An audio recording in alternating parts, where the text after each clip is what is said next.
Hai. Hari ni hari yang ketiga.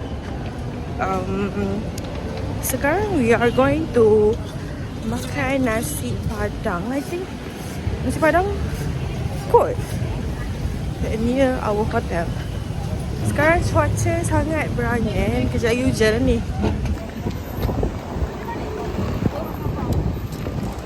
Mana ni? Nak pergi mana ni? Sana kan?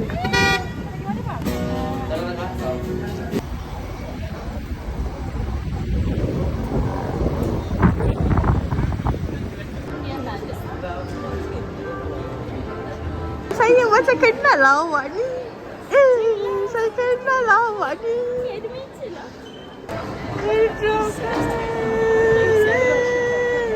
Sedap gila. Aku rasa kalau esok kita datang lagi lah. Beli seorang satu semua. Dan aku gerak luar. Dan lagi Kalau jadah orang. Wait, siapa? It's not scalper, babe. I buy from my mom. I buy from my sister. I don't sell it at their face. Yang sell. Mas, mau video plus? Oh, boleh, boleh. Boleh? Oh, dekat sini saja.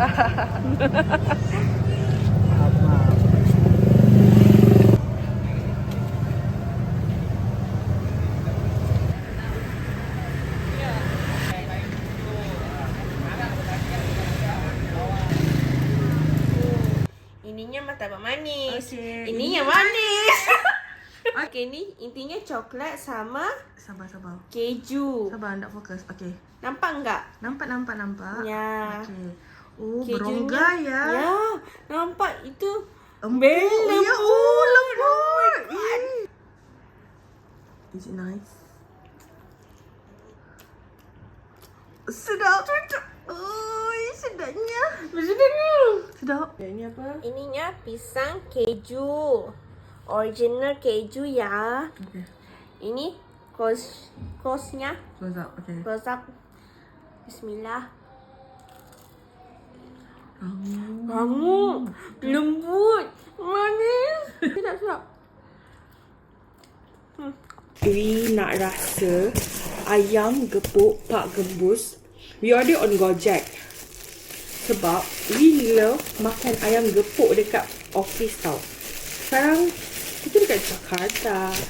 So kita nak bezakan ayam gepuk Jakarta, ayam gepuk Pak Gembus Jakarta and Jalan Bangsar. Sebelum tu, ambil gambar. Kita ada tada! Cikuru. We nak rasa ni juga.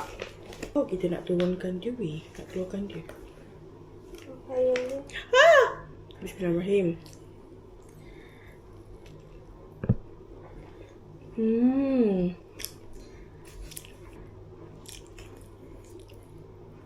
Ya, Bu.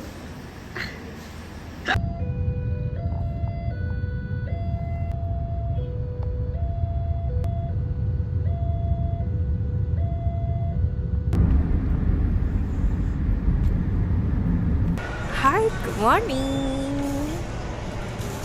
Hari ni hari keempat and we are finally going back to Malaysia. So sekarang ni jam 10.48. Our flight should be pukul 11 tapi delay, so 11.30. Sekarang kita tengah tunggu untuk waktunya lah nak balik.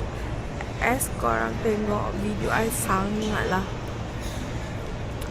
pendek dan tak menarik sebab it's my first time vlogging ke luar negara and macam takut juga nak pegang kamera dekat sini.